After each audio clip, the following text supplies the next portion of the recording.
გამარჯობა, ორშაბათი საღამოა და ეთერში ჩვენი პოდკასტი ჯანმრთელობის მატრიცა. დღეს ვისაუბრებ ძალიან აქტუალურ თემაზე. ეს არის თემა, რომელიც მსოფლიოს ქალი მოსახლეობის დაახლოებით 20%-ს აწუხებს. ვსაუბრობთ პოლიცისტური საკვერცხის სინდრომზე და სხვათა შორის აღნიშნოთ ისიც, რომ სექტემბერი არის პოლიცისტური საკვერცხის სინდრომის ცნობიერების ამაღლების თვე და ჩვენც რა თქმა უნდა ამ ჩვენი პოდკასტით ვეხმაურებით ამ კამპანიას, რომელსაც მთელი მსოფლიოს სამედიცინო საზოგადოება აღნიშნავს და ეს ჩვენი გადაცემის, ჩვენი პოდკასტის სტუმარი იქნება კლინიკა ნეოლაბის ენდოკრინოლოგი მერი დავითაძე. და აქვე ვთქვათ ისიც, რომ ამ პოდკასტის სპონსორია კლინიკა ნეოლაბი. მერი, მოგესალმები, მადლობა, რომ გამონახეთ დრო და ძალიან მნიშვნელოვან საკითხზე მოახდენ ჩვენი მაყურებლის და მსმენელის ინფორმირებას. ზოგადად ეს პოლიცისტური საკვერცხე ვთქვი, რომ დაახლოებით ქალთა 20% პოპულაციაში სხვადასხვა ხარისხით არის გამოვლენილი და თვითონაც ეს დაავადება მრავალსახიანი დაავადება, ეს ერთმნიშვნელოვნად რომ ერთ და იგივე სიმპტომები გქონდეთ ადამიანებს, ასეც არ ხდება, ხო? აი პირველი განმარტება რომ გავაკეთოთ, რა არის პოლიცისტური საკვერცხის სინდრომი, ხო? აი რომელიც არის ცნობილი PCOS-ის სახელით polycystic ovary syndrome. ეს იგი პოლიცისტური საკვერცხის სინდრომი არის ძალიან სერიოზული ენდოკრინული მეტაბოლური დარღვევა, რომელიც რეპროდუქციული ასაკის ქალების დაახლოებით 20%-ს აღენიშნება. პოლიცისტური საკვერცხი რეპროდუქციული ასაკის შემდგომ პერიოდში შეიძლება გამოვიდეს, ანუ მენოპაუზის პერიოდში შეიძლება აღენიშნებოდეთ ქალებს. და ეს დაავადება გამოვლინდება ჰიპერანდროგენიზმით, ეს არის მამაკაცის ჰორმონების სიჭარბე ქალის ორგანიზმში, ან არარეგულარული მენსტრუალური ციკლით, ანუ როდესაც ოვულაცია საკვერცხეებში არ ხდება. და ასევე დამატებით მესამე კრიტერიუმი შეიძლება იყოს ეკოსკოპიურად საკვერცხეებში პოლიცისტური მორფოლოგიის არსება. თუმცა აქვე შეგეკითხები, რომ როდესაც ულტრაბგერაზე გადის პაციენტი, შესაძლებელია არსებობდეს პოლიცისტური საკვერცხის სინდრომი, თუმცა იქ რაღაცა ცისტური ან კისტური წარმონაქმნები არ ჩანდეს, არ იყოს საერთოდ არ იყოს გამოვლენილი.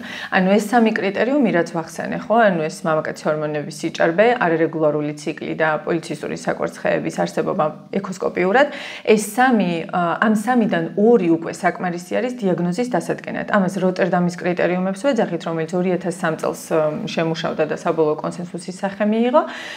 ამ სამიდან ორი თუ არის, უკვე ვფიქრობთ, რომ ქალს შეიძლება ქონდეს პოლიცისტური საკვერცხის სინდრომი. შესაბამისად, შეიძლება რომ არც ქონდეს პოლიცისტური საკვერცხეები ეკოსკოპიურად და აი ჰიპერანდროგენიის და არარეგულარული ციკლის საფუძველზე სხვა მიზეზების გამორიცხვის შემდეგ დავადგინოთ უკვე ეს სინდრომის დიაგნოზი. როტერდამის კრიტერიუმები ახსენე მთელი მსოფლიო ახლა ამ დაავადების მართვისას სწორედ ამ კრიტერიუმებით ხელმძღვანელობს და აქვე მინდა ისიც თქვა, რომ 2023 წელს საქართველოში, როდესაც ეს კრიტერიუმები განახლდა, ერთ-ერთი თანაავტორი ამ კრიტერიუმების შექმნისას იყავი შენც საქართველოში. საქართველოში არა, საერთაშორისო გაიდლაინი პოლიცისტური საკვერცხის სინდრომის დიაგნოსტიკის შეფასების და მისი მართვის 2018 წელს პირველი გამოქვეყნდა და აი ამ გაიდლაინის განახლებაში 2023 წელს როდესაც გამოქვეყნდა ფართო მასშტაბით დავაკნინე შენი ღვაწლი, ესე იგი საერთაშორისო. ხო, ანუ საქართველოდან მე ვიყავი ერთადერთი ჩართული, ჩვენ ვიყავით, ანუ გაიდლაინის შექმნის 5 ჯგუფი იყო გამოყოფილი და მე ვიყავი მეორე ჯგუფში, რომელიც მოიძიებდა მტკიცებულებას მენტალური ჯანმრთელობის, ანუ ემოციური კეთილდღეობის შესახებ ამ სინდრომით დაავადებულ ქალებში. ამ სინდრომის კვლევაში ასევე ბირმინგემის უნივერსიტეტშიც ხარ fellow ხარ ხო ჩართული შენ და ბირმინგემის უნივერსიტეტში კი ამ მიმართულებით ეს მნიშვნელოვანია, იმიტომ რომ ძალიან ფუნდამენტურად იცი ეს დაავადება და კლინიკა ნეოლაბისთვის მნიშვნელოვანია, რომ ასეთი მაღალი რანგის პროფესიონალი, რომელიც ამ პოლიცისტური საკვერცხის სინდრომზე მუშაობს, სწორედ არის კლინიკა ნეოლაბის თანამშრომელი.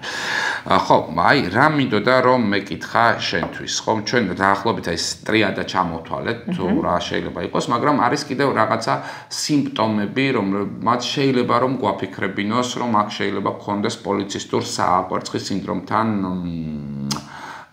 სინდრომი შეიძლება იყოს. არის ეს ჭარბთმიანობა? ჭარბთმიანობა ზუსტად აი ეს მამაკაცის ჰორმონების სიჭარბის გამოვლინებაა. გამონაყარი ზურგზე? გამონაყარი ანუ აკნეს გულისხმობ, ალბათ სახეზე, ზურგზე, მხრებზე შეიძლება იყოს, მაგრამ დამოუკიდებლად აკნე ჭარბთმიანობის გარეშე არ განისაზღვრება როგორც ჰიპერანდროგენიის ნიშანი. თუ ჭარბთმიანობა არის, მხოლოდ ამ შემთხვევაში განვიხილავთ, რომ შეიძლება ქალს ჰქონდეს პოლიცისტური საკვერცხის სინდრომი, მაგრამ არა მხოლოდ აკნეს შემთხვევაში. აკნე და ჭარბთმიანობა ერთად შეიძლება რომ იყოს. ხო, აი, მოდი ეს სიმპტომებიც ჩამოვთვალოთ, ხო, რომ რა, იმიტომ რომ უყურერაში არის საქმე ძალიან დაგვიანებულია დიაგნოსტირება ამ პოლიცისტური საკვერცხის და ადამიანები უმეტესობა, რომელსაც ეს დიაგნოზი უდგინდება, ძალიან შორსასრულია ხოლმე თვითონ ეს დაავადება. აი, რა არის აი ამ დაგვიანებული დიაგნოსტირების მიზეზი და სიმპტომები კიდევ ერთხელ თქვათ აი ტრიადის გარდა აი გამონაყარი იქნება ეს თუ ჭარბთმიანობა თუ რაღაცები რომ უფრო სტრუქტურირებულად რომ ჩამოვთვალოთ.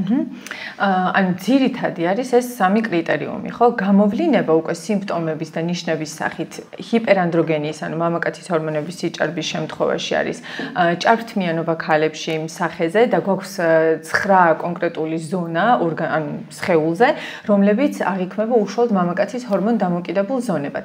აი ამას თმიანობას ვაფასებთ ჩვენ ეგრეთ წოდებული მოდიფიცირებული ფერი-მანგოლვეის სკალის მიხედვით, თუ ქალს 4-დან 6-ზე მეტი ქულა დაუგროვდება უკვე აი ამ სკალის შეფასების მიხედვით, მაშინ უკვე მასთან ვამბობთ, რომ ეს არის ჭარბთმიანობა, რომელიც შესაძლოა გამოწვეული იყოს მამაკაცის ჰორმონის სიჭარბით ორგანიზმში. ასევე ამას შეიძლება იყოს აკნე, შეიძლება იყოს ალოპეცია, ოღონდ ანდროგენულ ალოპეციას ვეძახით, როდესაც უშუალოდ სკალპის ნაწილიდან ხდება თმის ცვენა. ეს არის ძირითადი გამოვლენა ან მამაკაცის ჰორმონების სიჭარბის. არარეგულარული მენსტრუალური ციკლის ხმის დაბოხება იმდანად გამოხატული არ არის და ანუ ესე არ ვაფასებთ ხოლმე ხმის ტემპს ხა ქალებში.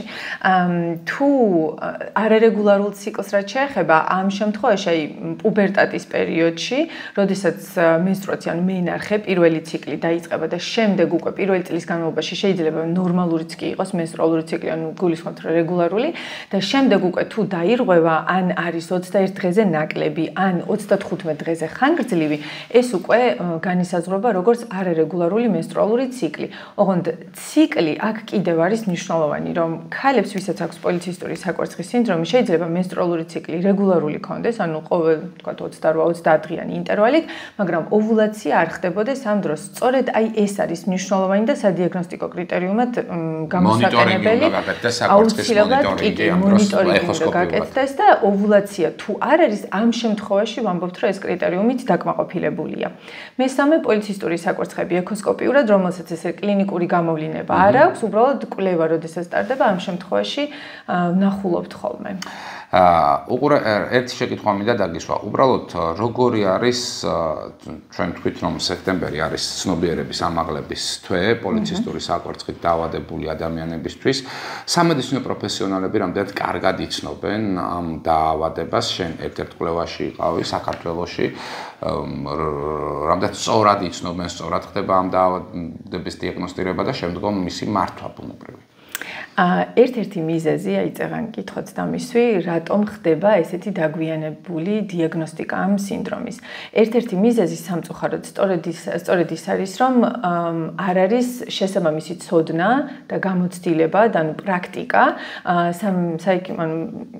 სამედიცინო პროფესიონალებს შორის. გულისხმობ ოჯახის ექიმებს, ენდოკრინოლოგებს, გინეკოლოგებს, როდესაც ქალი მიმართავს სიმპტომებით, ხო, თუ მას რეგულარული ციკლი აქვს, ან არ აქვს მაგალითად ჭარბთმიანობა, მაგრამ ციკლი არარეგულარულია და შეიძლება ქონდეს პოლიცისტური საკვერცხები ეკოსკოპიურად. ამ დროს აი თითქოს ყურადღება არ ექცევა, ანუ უგულებელყოფილია აი ამ კრიტერიუმების შესაბამისი, ანუ სწორი ინტერპრეტაცია და ქალს აი კვლევები არის ამაზე ძალიან ბევრი, ანუ ბევრი პოლიცისტური საკვერცხის სინდრომის მქონე ქალიც ამას ძალიან აქტიურად აღნიშნავს, რომ ექიმთან მივედი, ციკლი მქონდა არარეგულარული, დამინიშნა კონტრაცეპტივი და მითხრა, რომ ეს გჭირდება შენ და მორჩა. თუმცა პოლიცისტური საკვერცხის სამკურნალო ერთ-ერთი საშუალება ნამდვილად არის კონტრაცეპცია, ხო? ნამდვილად არის, მაგრამ არა ამ ესეთ სტილში ინფორმაციის მიწოდება პაციენტისთვის. ჯერ დიაგნოზი უნდა დადგინდეს და შემდეგ ან ეუბნებიან მაგალითად დაიკელი წონაში და ციკლი დაგირეგულირდება. ესეც რაღაცა ლოგიკაც აქვს ამას, ხომ? იმიტომ რომ აი მაგალითად ჩვენ ვიცით რომ პოლიცისტური საკვერცხის განვითარებაში ძალიან დიდ როლს ასრულებს ინსულინ რეზისტენტობა, მეტაბოლური პროცესები, ხომ? და შესაბამისად, როდესაც ადამიანი ინსულინ რეზისტენტულია და მეტაბოლიზმი მის ორგანიზმში არის შენელებული, ხო? ის წონაშიც იმატებს. ანუ რაღაცა ლოგიკა ამ ნათქვამებშიც არის, არა? ლოგიკა თითქოს შეიძლება ვიპოვოთ, თუმცა ეს არ არის სწორი და ანუ ესეთი არ უნდა იყოს ზრუნვის, ანუ მართვა ამ დაავადების და პაციენტზე ზრუნვა. ანუ ჩვენ აი გაიდლაინის მიხედვით მაგალითად ერთ-ერთი ჩვენი სისტემური მიმოხილვა შეეხებოდა პოლიცისტური საკვერცხის სინდრომის ზრუნვის მოდელს. ანუ როგორ უნდა ჩვენ ვმართოთ ეს დაავადება, როგორ უნდა მოხდეს დიაგნოსტიკა, რა სკრინინგი უნდა ჩაუტაროთ მასთან ამ დაავადებასთან ასოცირებული სხვადასხვა დაავადებების, იმიტომ რომ როგორც აღნიშნა, ინსულინ რეზისტენტობა არის მნიშვნელოვანი პათოფიზიოლოგიური რგოლი ამ დაავადების განვითარების. შესაბამისად, ამას ახლავს მაღალი რისკი, როგორც პრედიაბეტის, ან გლუკოზისადმი ტოლერანტობის დარღვევის, შაქრიანი დიაბეტის, კარდიოვასკულური ან გულსისხლძარღვთა დაავადებების რისკის მომატების, ქოლესტეროლის დარღვევის, ღვიძლის გაცხიმოვნებაც ასევე მაღალი არის ამ სინდრომის მქონე ქალებში. ამიტომ აი ამ ყველა კომპლექსურად უნდა იყოს მიხედული ნამდვილად გეთანხმება. წონაში დაიკელი წადი და მორჩები ან ციკლი დარეგულირდება, ესე არ არის.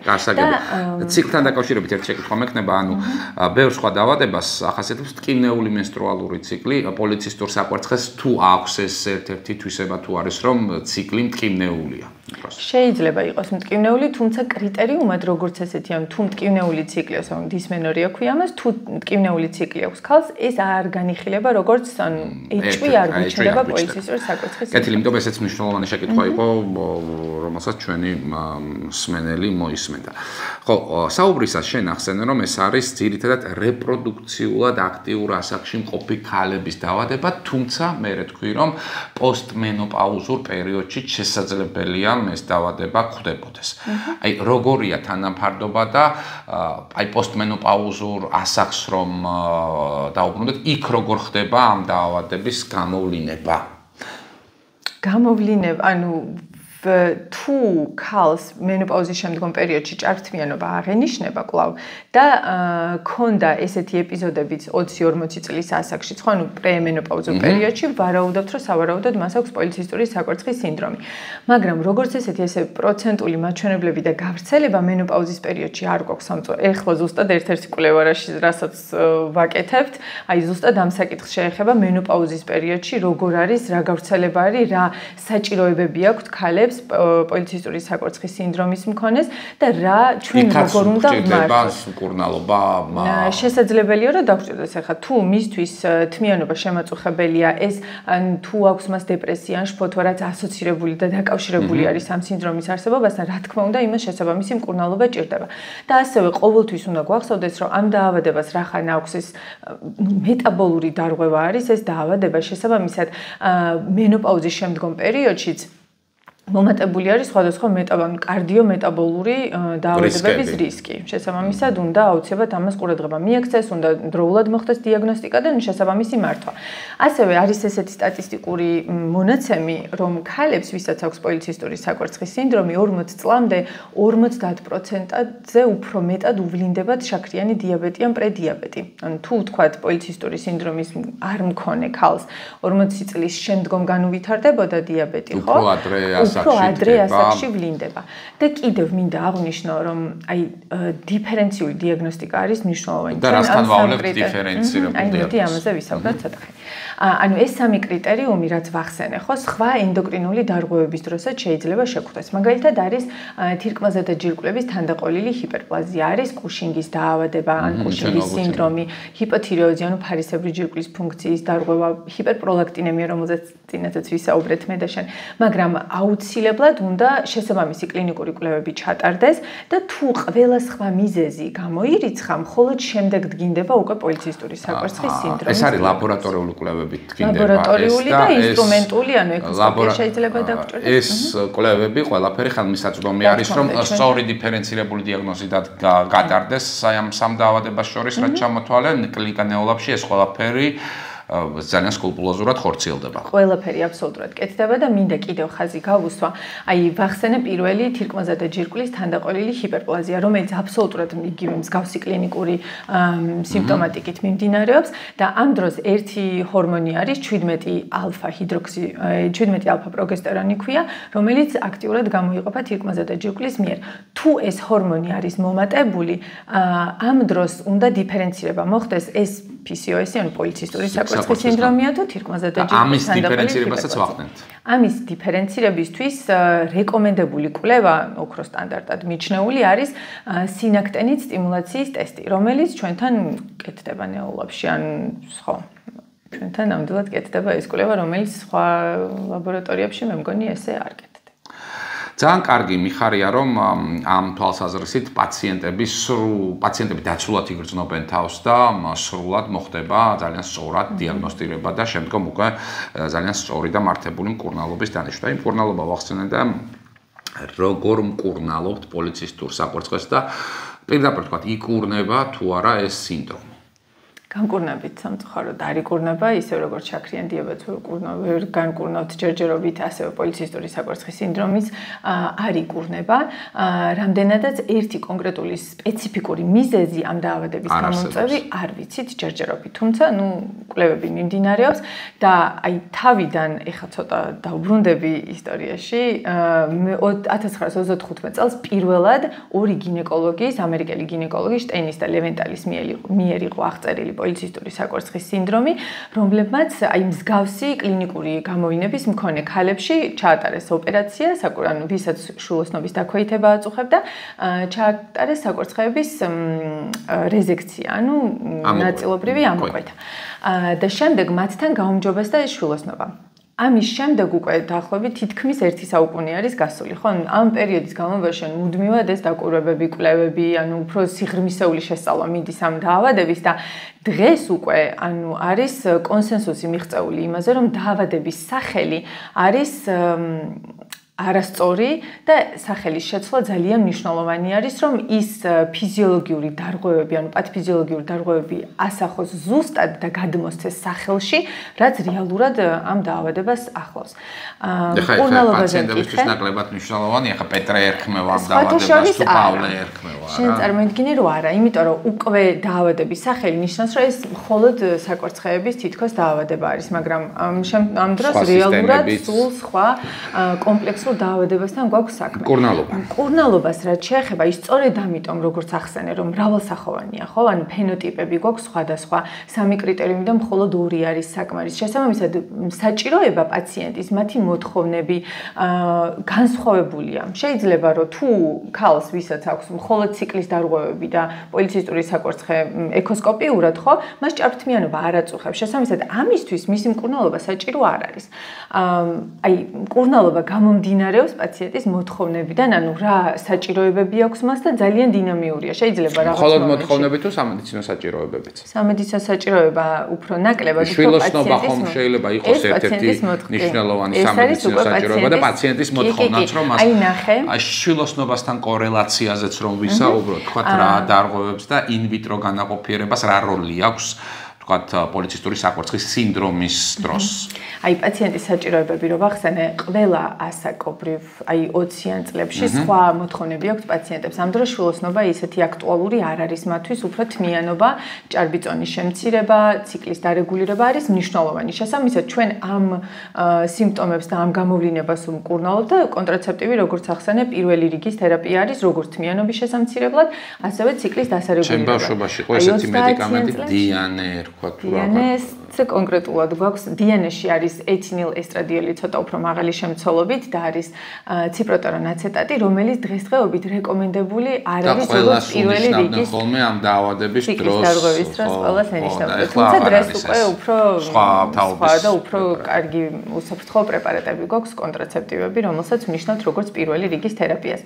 აი 30-იან წლებში მაგალითად ხო, უფრო შვილოსნობა წამოიწევს წინა ეტაპზე ხო, ამიტომ ქალის მოთხოვნილება არის ეხლა რომ ოვულაცია კონდეს, დაურსულებაზე შეფერხება არ კონდეს. კულტურულ ნაწილთანაც თანხმედრაშია, ხომ, ევოლუციის პროცესში რა საჭიროებები და ქონდა ქალს, იმის მიხედვით ხდებოდა ამ საჭიროებების დაკმაყოფილება, ასე გავიგე, ხო, სწორია? ასე გამოდის, კი, იმიტომ რომ ჩვენ მკურნალობთ ადამიანს მისი ჯანმრთელობის მდგომარეობა უნდა გავითვალისწინოთ, მისი საჭიროება, მისი მოთხოვნები, მისი ემოციური კეთილდღეობა და არ უმკურნალობთ დაავადებას. ამიტომ ერთი კონკრეტული მკურნალობა და მიმართულება არ არის. ანუ პაციენტს რაც აწუხებს, ჩვენ იმაზე უნდა კონტრაცეპტივების მიღება არის ერთ-ერთი მნიშვნელოვანი ნაწილი. ძალიან მნიშვნელოვანი, პრევენცია მითხარი, მე მგონი კითხვა გქონდა, თუ რაღაცა სამედიცინო ჩვენებით თუ რამეს ნიშნავთო.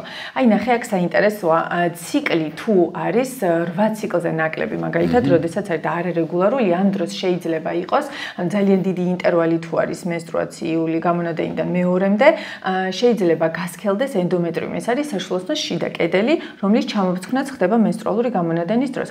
ამ ენდომეტრიუმის გასქელების შემთხვევაში შეიძლება გაიზარდოს ენდომეტრიუმის ავთვისებიანი წარმონაქმნი, ანუ ენდომეტრიუმის კიბოს რისკი. ამის პრევენციისთვის სწორედ კონტრაცეპტივები არის ძალიან მნიშვნელოვანი. ჰისტეროსკოპიას თუ თავთ ხოლმე, როგორც ჩვენ, ამის სამართლებთ შესაბამის სპეციალისტთან, ეს არის კომპლექსური დაავადება და ყველამ ერთად უნდა ჩართული. ხო, ახლა შენ ახსენე, რომ თქვათ იქ შესაძლებელია განვითარდეს სიმსივნე და თქვათ მალიგნიზაცია, რასაც ქვია ავთვისებიანად გადაგვარება, რა პროცენტში შეიძლება განვითარდეს და მერე უკვე გენეტიკურ ფაქტორებზეც მინდა რომ გაგესაუბრო. ენდომეტრიუმის კიბოს რისკი ზოგადად დაბალია, ესე მაღალ რისკად ზოგად პოპულაციაში, ზოგად მოსახლეობაში არ არის მაღალი, თუმცა პოლიცისტური საკვერცხის სინდრომის მქონე ქალებს სამჯერ უფრო მაღალი აქვთ ამ ავთვისებიანი პროცესის განვითარების რისკი.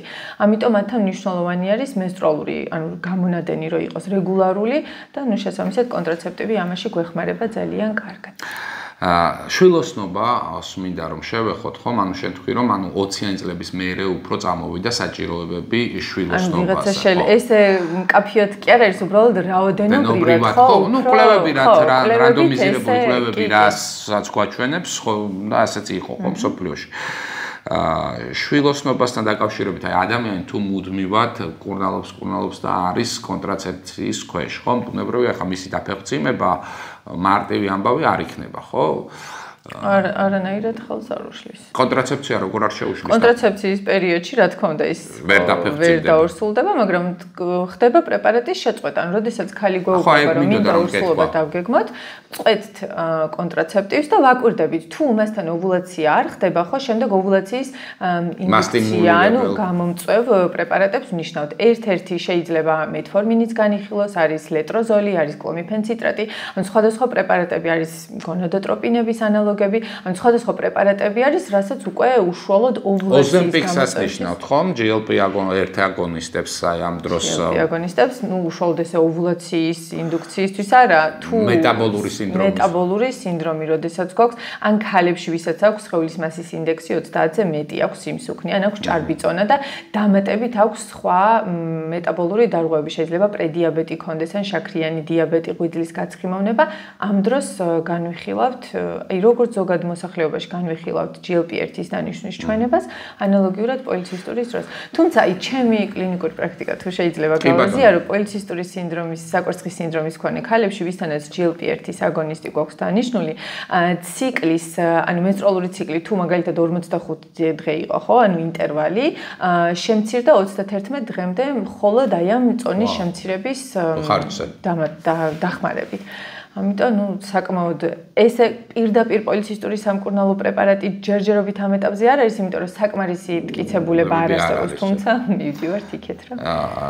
კარგი, დიეტაზეც და ვარჯიშსაც მინდა კითხო, რამდენად მნიშვნელოვანია ამ დროს ჯანსაღი-კვება, როდესაც ხალხს პოლიცისტური საკვერცხის სინდრომი აქვს და ვარჯიში, რომელიც თავისთავად ამ მეტაბოლურ პროცესებს აგვარებს. უკიდურესად მნიშვნელოვანი პოლიცისტური საკვერცხის სინდრომის დროს. რამდენადაც ინსულინ რეზისტენტობა ერთ-ერთი საფუძველი არის ამ ამ დაავადების განვითარების, ჯანსაღი კვება და ფიზიკური აქტივობა შესაბამისად პირველი უნდა იყოს, რასაც პაციენტებს შევთავაზებთ და შემდეგ უკვე სხვადასხვა ფარმაკოლოგიური პრეპარატების დამატება შეიძლება განვიხილოთ. აი მხოლოდ კვების დარეგულირებით და ფიზიკური აქტივობით მენსტრუალური ციკლის რეგულირება დაახლოებით 50-60% პაციენტებში ხდებოდა. ასეთი დიდი პროცენტია. ესეთი მნიშვნელოვანი არის ჯანსაღი კვება და ფიზიკური აქტივობა ამ ჯგუფის პაციენტებში. მოკლედ, კვება შვება ყველაფერს ყველა დაავადებაში, ჩემი აზრით. რა მინდოდა მეკითხა კიდე ხომ, შენ თქვი რომ ესეთი ზუსტი ეტიოლოგია ამ დაავადების არ არის ცნობილი, ხომ? გამომწვევი კონკრეტულად რა არის, არ ვიცით. მაგრამ ერთ-ერთი ფაქტორად ძალიან აქტიურად განიხილება გენეტიკური წინასწარ-განწყობა და მემკვიდრული ფაქტორები. თუ არსებობს რაღაცა ტიპის გენეტიკური მარკერები, რომ წინასწარ მოხდეს განსაზღვრა, რომ ამ ქალს შესაძლებელია დაემართოს, თქვა, პუბერტატულ ასაკში გაკეთდეს ან რა ვიცი, შემდგომ რომ გაემართოს ან განწყობა აქვს იმის, რომ დაემართოს პოლიცისტური საკვერცხე და ოჯახური შემთხვევები რამდენად ხშირად გვხდება. ესეთი გენეტიკური რამე ტესტირება არ ტარდება, რომ გავარკვიოთ წინასწარ განწყობა აქვს თუ არა ქალს. უბრალოდ ოჯახური ისტორია იკრიბება. თუ ამ ქალის ნათესავს ვინმეს ოჯახში აღენიშნება შაქრიანი დიაბეტი, ეს უკვე განიხილება მისთვის რისკის ფაქტორად, რომ შეიძლება მას ჰქონდეს პოლიცისტური საკვერცხის სინდრომი, ოღონდ შესაბამისი დიაგნოსტიკური კრიტერიუმების არსებობის შემთხვევაში.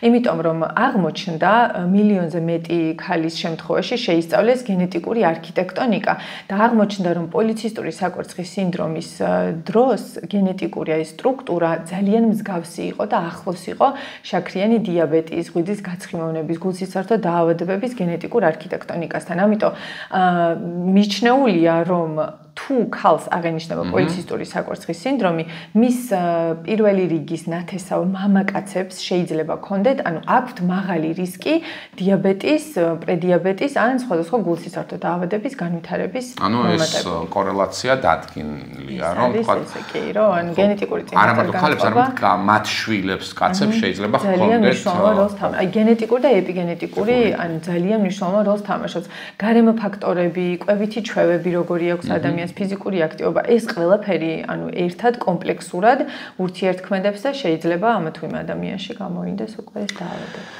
ძალიან კარგი. იცი რა მინდოდა მეკითხა შენთვის შვილოსნობა, შემდგომში აი ხალი არის პოლიცისტური საკვერცხის სინდრომით და ის დაფეხმძიმდა, გააჩინა შვილი. ფეხმძიმობა და შვილოსნობა დაავადების უგანვითარებას ხომ არ იწვევს, ანუ პირიქით პროგრესირებას ხომ არ იწვევს, რაიმე ტიპის ბმა თუ აქვს ფეხმძიმობას და ორსულობას პოლიცისტურ საკვერცხის სინდრომთან მიმართებით. ესეთი რამე გაუარესება არა, თუმცა ქალებს, ვისაც პოლიცისტური საკვერცხის სინდრომი აქვს, ორსულობის პერიოდში უფრო მაღალი აქვთ რისკი წნევის მატების, შაქრის ცვლის დარღვევის, ამიტომ მათთან წნევა უნდა ვაკონტროლოთ, შაქარი უნდა გავაკონტროლოთ. ოქროს სტანდარტად მიჩნეულია გლუკოზით დატვირთვის ტესტი, ან გლუკოზისადმი ტოლერანტობის ტესტს ვეძახით, რომელიც დაურსულებამდე ან პირველ ტრიმესტრშიც უნდა გავაკეთოთ და შემდეგ აუცილებლად 24-28 კვირის ვადაზე ორსულობის. ასევე ნაყოფის წონა შეიძლება იყოს ნაკლები, ვისაც იმიტომ რომ შაქრიანი დიაბეტის მქონე ორსულებში პირიქით ხდება, რომ დიდი წონის ნაყოფი იბადება, ამ შემთხვევაში პირიქით. ამ შემთხვევაში პირიქით არის, კი. ამიტომ შეიძლება უფრო მაღალი იყოს საკეისრო კვეთის რისკი ან რაღაც ორსულობის დროს გართულებების რისკი. რაღაც სხვადასხვა რისკი უფრო მეტია, შეიძლება ჭარბიწონის გამო ან სხვადასხვა რაღაც ის, ამ ესეთი კონკრეტული ისე უბრალოდ ასოცირებული არის უფრო მაღალ რისკთან. და ნაადრევ მშობიარობებთანაც? ნაადრევ მშობიარობასთანაც ასევე. და ნაყოფთან დაკავშირებით, ბავშვსაც ან ნაყოფსაც უფრო მაღალი აქვს რისკი, რომ განუვითარდეს პოლიცისტური საკვერცხის სინდრომი, ვის დედასაც აქვს პოლიცისტური საკვერცხის სინდრომი. ესეც ერთ-ერთი მნიშვნელოვანი ფაქტორია იმის, რომ გენეტიკური წინასწარ-განწყობები ამ დაავადების განვითარებაში ძალიან დიდ როლს თამაშობს. ხო, მუშაობს. მე ვფიქრობ, ყველაფერზე ვისაუბრებთ. დიაგნოსტირება კარგია, რომ ნეოლაბში ამ პოლიცისტური საკვერცხის სინდრომი სრულფასოვნად ხდება და ეს ძალიან მნიშვნელოვანია, იმიტომ რომ აქ უნდა რამდენიმე სხვა დაავადებასთან უნდა ჩატარდეს დიფერენცირებული დიაგნოსტირება და კარგია რომ ეს ხდება. დიაგნოსტიკასთან დაკავშირებით ერთი რაღაც კიდე მინდა რომ ხაზი გავუსვა. ანუ პოლიცისტური საკვერცხის სინდრომზე ეჭვი გვაქვს, როდესაც აი ეს ჭარბთმიანობა, არერეგულარული ციკლი პუბერტატის პერიოდიდანვე აღენიშნება ქალს. თუ მოგვიანებით პერიოდში უკვე ზრდასრულ ასაკში გამოვლინდა ჭარბთმიანობა მაგალითად, რომელსაც სწრაფი დაწყება აქვს, ხო, ანუ სწრაფად დაიწყო, სწრაფად განვითარდა, პროგრესირებს, ამ დროს აუცილებლად პირველ რიგში უნდა გამოირიცხოს ავთვისებიანი წარმონაქმნების არსებობა, როგორც საკვერცხის, ასევე თირკმელზე და ჯირკვლის, რომელიც გამოყოფს დიდი რაოდენობით მამაკაცის ჰორმონებს. ამიტომ აი ეს განსხვავება არის, რომ თუ ქალს უფრო პოლიცისტური საკვერცხის სინდრომი უკვე პუბერტატის ასაკიდან იწყება. ამიტომ შესაბამისად დროულად ძალიან მარტივად შესაძლებელია დიაგნოზის. თუმცა ჭარბთმიანობაზე ქალებში, როდესაც საუბრობ, დღეს ესთეტიკური მედიცინა ძალიან დახვეწილია და შესაძლებელია რომ თქვათ ეპილაციაზე მისვლის გამო ეპილაციამ დათრგუნოს ეს ჭარბთმიანობა და თქვათ ლაზერული ეპილაცია რაც კეთდება აღარ ამოვიდეს ხო თმა და მქონდეს ქალს პოლიცისტური საკვერცხე. პუბერტატის პერიოდში ხო არ ხდება ესე აქტიურად 12-13 წლიდან ბავშვების ეპილაცია არ უკეთდებათ. შესაბამისად, ანუ თავიდან როცა იწყება და რამაც განაპირობა ეპილაციის საჭიროება, ხო, ეს უკვე მიგვანიშნებს, რომ გამოვრიცხოთ და ანუ გამოვიკვლიოთ, ხო არ არის რამე დარღვევა შესაბამისი. თმები ძირითადად ზურგზეა წარმოდგენილი თუ ხელებზეც მაგალითად ჭარბთმიანობაზე, როდესაც საუბრობთ, ეს ყველგან კერძზე, კერძის ძვალზეც ქალებშიც ქალებში ან 9 ზონა არის გამოყოფილი აი ფერიმანის. ხო და რა ზონებია რო თქვა. ეს ზონები არის ზედა ტუჩი, ნიკაპი, კერდის ძვალი და დრილების ირგვლივ არის მუცლის ქვევით, ანუ ჭიპის ქვედა ხაზი, ანუ თეთრ ხაზზე, ლინია ალბა რაც ქვია, ხო? ზურგზე, წელისარეში დუნდულოებზე და ასევე მხრები და ბარძეყები. წინა მხრები, აი თავიდან კლასიკური ფერიმან გოლვეის, რომელიც ფერიმანმა და გოლვეიმ შეიმუშავა, ეს ინგლისელი ენდოკრინოლოგები იყვნენ. 1961 წელს მოხდა უკვე პუბლიკაცია, ეს სადაც გამოყვეს 11 ზონა, მაგრამ შემდეგ უკვე 91-ში მოდიფიცირებული ფერიმან გოლვეის სკალა შემოგთავაზეს, სადაც წინა მხრები და წვივები ამოღებული არის შეფასებიდან.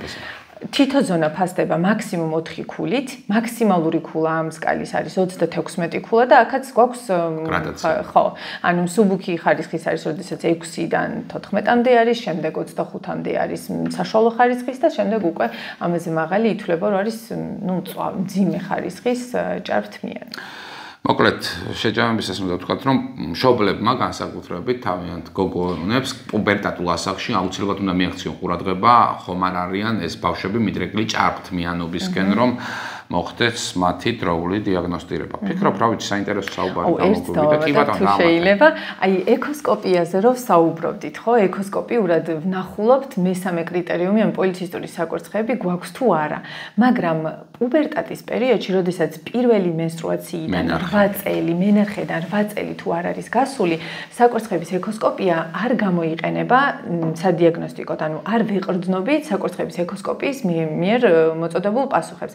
იმიტომ რომ აბსოლუტურად ნორმალური ფიზიოლოგიური განვითარების დროს ამ პერიოდში, ან გინეკოლოგიური მომწიფების პერიოდში, ეს 8 წელი შეიძლება გოგონას აღენიშნებოდეს პოლიცისტური საკვერცხეები, რომელიც შემდეგ თავისით, ანუ დარეგულირდება და ანუ ჩვეულებრივი საკვერცხეები იქნება. ამიტომ კრიტერიუმად არ გამოიყენება ეს პერიოდი. შესაბამისად, მოზარდ პაციენტში პუბერტატის პერიოდში, რომ ვიფიქროთ, ხომ არა აქვს გოგონას პოლიცისტური საკვერცხის სინდრომი, ორივე კრიტერიუმი, ჭარბთმიანობაც და არარეგულარული მენსტრუალური ციკლიც უნდა იყოს სახეზე. თუ ეს არ არის, მაშინ პოლიცისტურის ხო, ნუ მაინც უნდა დააკვირდნე მშობლები თავიანთ გოგოებს, ხომ არა ჭარბთმიანობა და ციკლი როგორ დაიწყო და ასე შემდეგ. ჭარბთმიანობა აქვს თუ არა. მადლობა ამ საინტერესო საუბრისთვის. ფიქრობ, რომ ძალიან ბევრ რამეს გაიგებდა ჩვენი მაყურებელი და თან ძალიან კარგია, რომ ამ დაავადების, ამ სინდრომის, რომელიც მსოფლიო ქალთა მოსახლეობის 20%-ს აძუხებს, დიაგნოსტირება სრულად ხდება კლინიკა ნეოლაბში.